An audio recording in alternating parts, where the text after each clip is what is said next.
আচ্ছা, টেকনোলজি আর বিশ্বাস এই দুটো কি একসাথে চলতে পারে? আজকের এই আলোচনায় আমরা ঠিক এটাই দেখব, কিভাবে ব্লকচেইন আর আইওটি মিলে আমাদের জন্য একটা নিরাপদ ভবিষ্যৎ করতে পারে।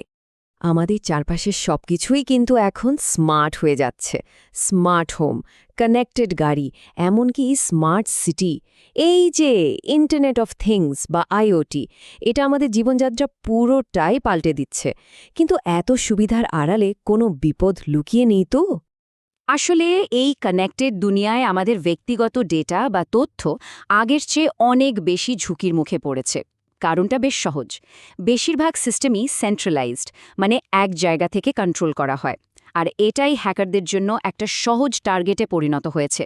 তাহলে এই যে একটা কানেক্টেড ওয়ার্ল্ড আমরা বানাচ্ছি, এর আসল নিরাপত্তা চ্যালেঞ্জগুলো ঠিক কি?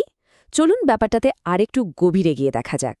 হেলথ কেয়ার থেকে শুরু করে ফিন্যান্স, মানে আমাদের জীবনের প্রায় সব ক্ষেত্রে কিন্তু আইওটি ঢুকে পড়েছে। একবার ভাবুন তো, যদি এই সব ব্যক্তিগত আর সেন্সিটিভ তথ্য কোনো ভুল হাতে চলে যায়, কি হতে পারে তাহলে? যে সেন্ট্রালাইজড সিস্টেমের ওপর আমরা ভরসা করছি, সেটাই যদি ফেল করে, আমাদের ডেটা কি তাহলে আদৌ সুরক্ষিত থাকবে? ঠিক এই প্রশ্নগুলোই কিন্তু আমাদের একটা নতুন সমাধানের দিকে ঠেলে দিচ্ছে। তো সমস্যা নিয়ে তো অনেক কথা হলো, এখন চলুন সমাধান নিয়ে ভাবা যাক। পরিচিত হন ব্লকচেইনের সাথে। এটা এমন একটা টেকনোলজি যা ডিজিটাল দুনিয়ায় বিশ্বাস ব্যাপারটাকে নতুন করে ভাবাচ্ছে। ব্লকচেইনকে সহজ কথায় একটা ডিজিটাল লেজার বা খাতা বলতে পারেন। মজার ব্যাপার হলো, এই খাতাটা নেটওয়ার্কের সবার কাছেই থাকে, মানে শেয়ার করা থাকে। আর সবচেয়ে বড় কথা হলো, এখানে একবার কিছু লেখা হয়ে গেলে সেটা আর কখনোই বদলানো বা মুছে ফেলা যায় না। আর এটাই কিন্তু এর আসল পাওয়ার। চলুন একটা উদাহরণ দিয়ে বুঝি যে ব্লকচেইন ঠিক কিভাবে কাজ করে।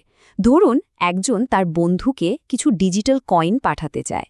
লেনদেনটা শুরু হওয়ার সাথে সাথেই কিন্তু একটা বেশ জটিল আর সুরক্ষিত প্রসেস চালু হয়ে যায়। লেনদেনের এই তথ্যটার সাথে সাথে নেটওয়ার্কের সব কম্পিউটারের কাছে চলে যায়। সেখানে নেটওয়ার্কে সবাই মিলে লেনদেনটা ভেরিফাই করে এবং অন্য আরও লেনদেনের সাথে জুড়ে দিয়ে একটা নতুন ব্লক তৈরি করে। ভেরিফিকেশন কমপ্লিট হয়ে গেলে নতুন ব্লকটা আগের ব্লকের সাথে এমনভাবে জুড়ে যায় যে একটা পার্মানেন্ট চেইন তৈরি হয়ে যায়, অনেকটা বইয়ের নতুন পাতার মতো। আর এভাবেই তৈরি হয় একটা অসম্ভব সুরক্ষিত আর অপরিবর্তনীয় রেকর্ড। তো শেষ পর্যন্ত আমরা কি পেলাম? এমন একটা সিস্টেম যা ডিসেন্ট্রালাইজড, মানে কারো একার কন্ট্রোলে নেই, যেটা খুবই নির্ভরযোগ্য আর অসম্ভব রকমের সুরক্ষিত। সেন্ট্রালাইজ সিস্টেমের যত ঝুঁকি ছিল, এটা তারই একটা দারুণ সমাধান। কিন্তু ভাবুন তো, যদি এই ডিজিটাল খাতাটা নিজে নিজেই কিছু কাজ করতে পারত। এখানেই আসছে স্মার্ট কন্ট্রাক্টের আইডিয়া, মানে অটোমেটিক চুক্তি। স্মার্ট কন্ট্রাক্ট হলো একটা ডিজিটাল চুক্তি, যা কিছু শর্ত পূরণ হলেই নিজে থেকে কাজ করে।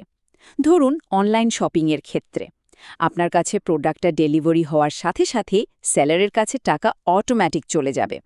এখানে কোনো থার্ড পার্টি বা মিডলম্যানের দরকারই নেই। এর মানে কি দাঁড়ালো? প্রসেসটা অনেক বেশি ফাস্ট, সস্তা আর এফিশিয়েন্ট হয়ে গেল। স্মার্ট কন্ট্রাক্ট আমাদের সময় আর টাকা দুটোই বাঁচায়, কারণ এখানে কোনো তৃতীয় পক্ষের দরকার হয় না।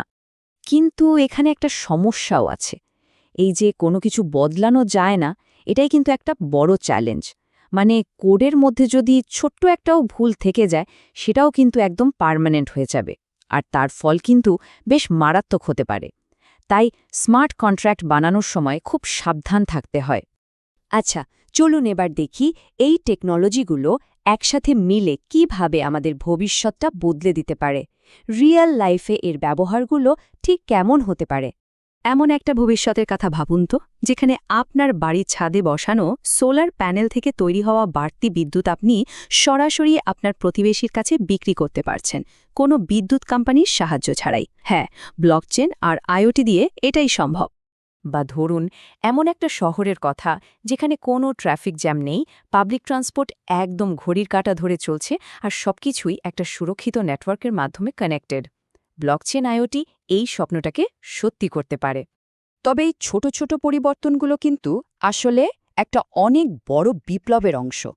আমরা কথা বলছি নেক্সট ইন্ডাস্ট্রিয়াল রেভলিউশনের, যা আমাদের সমাজ আর অর্থনীতিকে একদম নতুন করে সাজিয়ে তুলবে।